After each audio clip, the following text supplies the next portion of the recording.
श्री महालक्ष्मी सहस्रनाम स्तोत्रम्। अस्य श्री महालक्ष्मी सहस्रनाम स्तोत्र महामन्त्रस्य श्री महाविष्णुर्भगवान् ऋषिः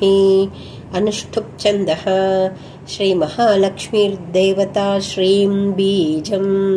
ह्रीं शक्तिः ह्रैं कीलकम्। श्री महालक्ष्मी प्रसाद सिद्ध्यर्थे जपे विनियोगः। ध्यानम्। पद्मानने पद्मकरे सर्वलोकैकपूजिते सान्निध्यं कुरु मे चित्ते विष्णुवक्षस्थलस्थिते। भगवद्दक्षिणे पार्श्वे श्रियं देवीमवस्थिताम् ईश्वरीं सर्वभूतानां जननीं सर्वदेहिनां। चारुस्मितां चारुदन्तीं चारुनेत्राननभ्रुवं सुकपोलां सुकर्णाग्रण्यस्थमौक्तिकमण्डलां सुखेशां चारुबिम्बोष्टिं रत्नतुङ्गघनस्तनीम् अलकाग्रैरलिनिभैरलङ्कृतमुखाम्बुजां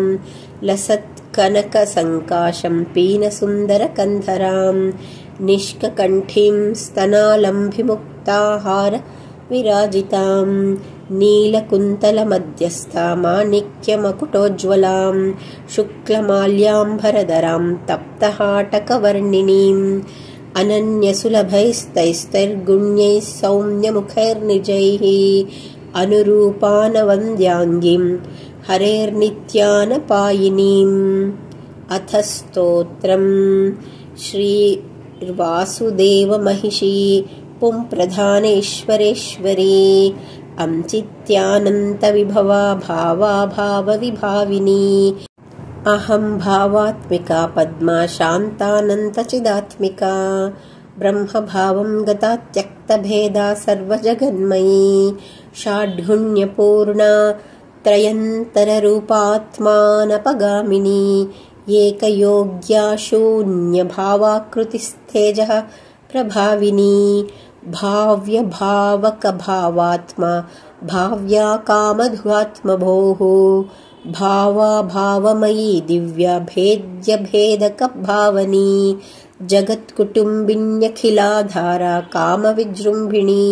पञ्चकृत्यकरी पञ्चशक्तिमयात्मवल्लभा भावा भावनुगा सर्वसम्मतात्मोपगामिनी अपृथक्चारिणी सौम्या सौम्यरूपव्यवस्थिता आद्यन्तरहिता देवी भवभाव्यस्वरूपिणी महाविभूतिः समतां गता ज्योतिर्गणेश्वरी सर्वकार्यकरी धर्मस्वभावात्मग्रतः स्थिता आज्ञा समविभक्ताङ्गी ज्ञानानन्दक्रियामयी स्वातन्त्र्यरूपा देवोरहस्थिता तद्धर्मधर्मिणी सर्वभूतेश्वरी सर्वभूतमातात्ममोहिनी सर्वाङ्गसुन्दरी सर्वव्यापिनी प्राप्तयोगिनी विमुक्तिदायिनी भक्तिगम्या संसारतारिणी धर्मार्थसाधिनी व्योमनिलया व्योमविग्रहा पञ्चव्योमपदी रक्षव्यावृतिः प्राप्य पूरिणी आनन्दरूपा सर्वाप्तिशालिनी शक्तिनायिका हिरण्यवर्णा हैरण्यप्राकार हेममालिनी प्रस्फुरत्था भद्रहोमा वेशिनी रजतस्रजा स्वाज्ञाकार्यमरा नित्यसुरभिव्योमचारिणी योगक्षेमवहा सर्वसुलभेच्छाक्रियात्मिका करुणाग्रानथमुखी कमलाक्षी शशिप्रभा कल्याणदायिनी कलिकल्मषनाशिनी प्रज्ञापरिमितात्मानुरूपा सत्योपयाचिता मनोज्ञेया ज्ञानगम्या नित्यमुक्तात्मसेविनी कर्तृशक्तिः सुगहना भोक्तृशक्तिर्गुणप्रिया ज्ञानशक्तिरनौपम्या निर्विकल्पा निरामया अकलङ्कामृताधारा महाशक्तिर्विकासिनी महामाया महानन्दा निःसङ्कल्पा निरामया एकस्वरूपा त्रिविधा संख्यातीता निरञ्जना आत्मसत्ता नित्यशुचिः परशक्तिः सुखोचिता नित्यशान्ता निस्तरङ्गा निर्भिन्ना सर्वभेदिनी असङ्कीर्णा विधेयात्मा निषेव्या सर्वपालिनी निष्कामना सर्वरसाभेद्या सर्वार्थसाधिनी अनिर्देश्या परिमिता निर्विकारा त्रिलक्षणा भयङ्करी सिद्धिरूपा व्यक्ता सदसदाकृतिः अप्रतर्क्या प्रतिहता नियन्त्री यन्त्रवाहिनी हार्दमूर्तिर्महामूर्तिरवक्त्या विश्वगोपिनी वर्धमानानवन्द्याङ्गी निरवद्या त्रिवर्गदा अप्रमेया क्रिया सूक्ष्मा परनिर्वाणदायिनी अविगीता तन्त्रसिद्धा योगसिद्धामरेश्वरी विश्वसूतिस्तर्पयन्ती नित्यतृप्ता महौषधिः शब्दाह्वया शब्दसः कृतज्ञा कृतलक्षणा त्रिवर्तिनी त्रिलोकस्था भूर्भुवः स्वरयोनिजा अग्राह्याग्राहिकानन्ताह्वया सर्वातिशायिनी व्योमपद्माकृताधूरा पूर्णकामा महेश्वरी सुवाच्या वाचिका सत्यकथना सर्वपालिनी लक्ष्यमाणा लक्षयन्ती जगज्येष्ठा शुभावः जगत्प्रतिष्ठा भुवनभर्त्री गूढप्रभावती क्रिया योगात्मिका मूर्तिः हृदब्जस्था महाक्रमा परमाद्यौ प्रथमजा परमाप्ता जगन्निधिः आत्मानपायिनी तुल्यस्वरूपा समलक्षणा तुल्यवृत्ता समवया मोदमाना खगध्वजा प्रियचेष्टा तुल्यशीला वरदा कामरूपिणी समग्रलक्षणानन्ता तुल्यभूतिः सनातनी महर्दिः सत्यसङ्कल्पा ब्रह्मृचा परमेश्वरी जगन्माता सूत्रवती भूतदात्री यशस्विनी महाभिलाषा सावित्री प्रधाना सर्वभासिनी नानावपुर्बहुर्भिधा सर्वज्ञा पुण्यकीर्तना भूताश्रया हृषीकेश्वर्यशोकावाजीवाहिका ब्रह्मात्मिका पुण्यजनिः सत्यकामा समाधिभुः हिरण्यगर्भा गम्भीरा गोधूली कमलासना जितक्रोधा कुमुदिनी वैजयन्ती मनोजवा धनलक्ष्मीः स्वस्तिकरी राज्यलक्ष्मीर्महासती जयलक्ष्मीर्महागोष्ठी मघोनी माधवप्रिया पद्मगर्भा वेदवती विविक्ता परमेष्ठिनी सुवर्णबिन्दुर्महती महायोगी प्रिया नघा पद्मे स्थिता वेदमयी कुमुदा जयवाहिनी संहर्तिनी निर्मितार्ज्योति नियतिर्विविधोत्सवा रुद्रवन्द्या सिन्धुमती वेदमाता मधुव्रता विश्वम्भरा हैमवती समुद्रेच्छा विहारिणी अनुकूला यज्ञवती शतकोटिः सुपेशला धर्मे दया धर्मसेव्या सुकुमारी सभावती भीमा ब्रह्मस्तुता मध्यप्रभा देवर्षिवन्दिता देवभोग्या महाभागा प्रतिज्ञा पूर्णशेवदिः सुवर्णरुचिरप्रख्या भोगिनी भोगदायिनी वसुप्रदोत्तमवधूः गायत्री कमलोद्भवा विद्वत्प्रिया पद्मचिह्ना वरिष्ठा कमलेक्षणा पद्मप्रिया सुप्रसन्ना प्रमोदा प्रियपार्श्वगा विश्वभूषा कान्तिमती कृष्णा वीणा वोत्सुका रोचिष्करी स्वप्रकाशा शोभमानविहङ्गमा देवाङ्कस्ता परिणतिः कामवत्सा महामतिः इल्वलोत्पलनाभाधिशमनी वरवर्णिनी स्वनिष्ठा पद्मनिलया सद्गतिः पद्मगन्धिनी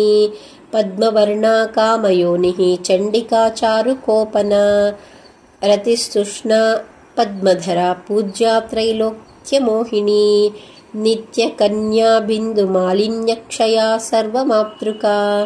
गन्धात्मिका सुरसिका दीप्तमूर्तिः सुमध्यमा पृथुश्रोणी सौम्यमुखी सुभगा विष्टरश्रुतिः स्मितानना चारुदती निम्ननाभिर्महास्तनी स्निग्धवेणी भगवती सुकान्ता वामलोचना पल्लवाङ्घ्री पद्ममानः पद्मबोधा महाप्सराः विद्वत्प्रिया चारुहासा शुभदृष्टिः ककुद्मिनी कम्बुग्रीवा सुजघना रक्तपाणिर्मनोरमा पद्मिनी मन्दगमना चतुर्द्रंष्ट्रा चतुर्भुजा शुभरेखा विलासभ्रूः शुकवाणी कलावती ऋजुनासा कलरवा वरारोहा तलोदरी सन्ध्या बिम्बाधरा पूर्वभाषिणी स्त्री समाह्वया इक्षुचापा सुमशरा दिव्यभूषा मनोहरा वासवी पाण्डरच्छत्रा करभोरुस्तिलोत्तमा सीमन्तिनी प्राणशक्तिर्विभीषण्यसुधारिणी भद्रा जयावहा चन्द्रवदना कुटिलालका चित्राम्बरा चित्रगन्धा रत्नमौलिसमुज्ज्वला दिव्यायुधा दिव्यमाला विशाखा चित्रवाहना अंबिका सिन्धुतनया सुश्रोणिः सुमहासना सामप्रिया नमृताङ्गी सर्वसेव्या वराङ्गना गन्धद्वारा दुरादर्शा नित्यपुष्टा करेशिणी देवजुष्टादित्यवर्णा दिव्यगन्धा सुहृत्तमा अनन्तरूपानन्तस्था सर्वदानन्तसङ्गमा यज्ञाशिनी महावृष्टि सर्वपूज्या वशष्क्रिया योगप्रिया वियन्नाभिः अनन्तश्रीरतीन्द्रिया योगिसेव्या सत्यरता योगमाया पुरातनी सर्वेश्वरी सुतरणीः शरण्या धर्मदेवता सुतरा संवृतज्योतिः योगिनी योगसिद्धिदा सृष्टिशक्तिर्द्योतमाना भूता मङ्गलदेवता संहारशक्तिः प्रबला निरुपाधिः परावरा उत्तारिणी तारयन्ती शाश्वती समितिञ्जया महाश्रीरजहत्कीर्तिः योगश्रीः सिद्धिसाधनी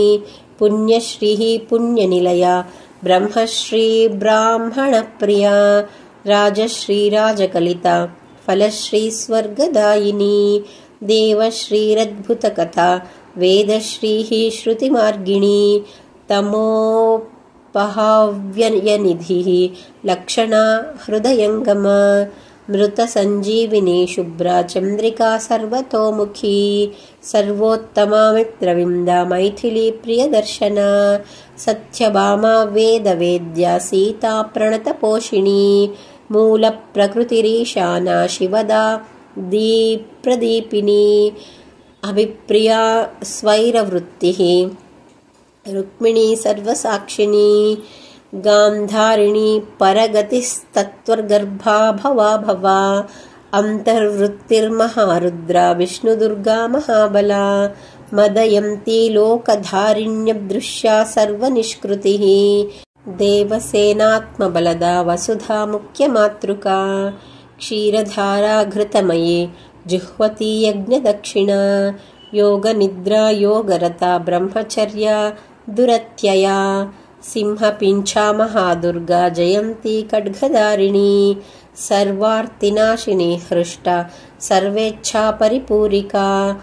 आर्या यशोदा वसुधा धर्मकामार्थमोक्षदा त्रिशूलिनी पद्मचिह्न महाकाळीन्दुमालिनी एकवीरा भद्रकाली स्वानन्दिन्युल्लसद्गदा नारायणी जगत्पूरिण्युर्वरा द्रुहिणप्रसूः यज्ञकामा लेलिहाना तीर्थकर्युग्रविक्रमा गरुत्मदुदयात्युग्रा वाराही मातृभाषिणी अश्वक्रान्ता रथक्रान्ता विष्णुक्रान्तोरुचारिणी